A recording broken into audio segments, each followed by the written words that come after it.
Okay, ngayon meron tayong tanggap ngayon na CPU. Ito ay AMD. Ang issue nito ay hindi siya naglo-load sa OS. Readable yung both storage niya, yung SSD at hard drive. Pero kahit anong gawin mo sa boot options ay hindi siya pumapasok. Pero nagawa na natin ito ng paraan. Naayos na natin. Hindi ko lang na-video. Restart tayo.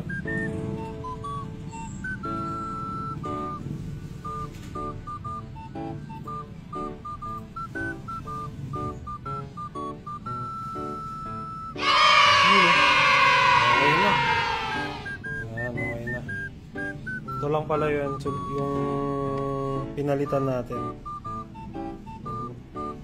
So yan, okay na to. Pumasok na siya sa OS. Pwede natin tawagan sa client para masingil natin siya. Okay, meron ulit tayong tanggap. Ito no display naman. AMD rin, same din sa kanina. Pero ang issue naman nito, no display. Yan natin. Okay, ito na yung AMD natin ngayon. Napag-display na natin. Probably yung issue nito yung power supply. Tignan natin, pull out natin yung power supply niya. Pagka hindi nag-display, power supply na. Okay, ito okay na to. Tapos na to. Nag-reset lang natin sa bali. Tapos after nun, gumana na rin siya. Inimas lang natin saglit. Meron pa tayong 1, 2, 3. Tatlo.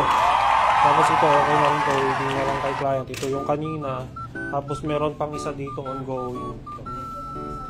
Yan, ongoing to. Tignan natin kung anong issue nito. Sabi niya hindi raw nababasa yung storage pero tignan natin kung anong mangyayari.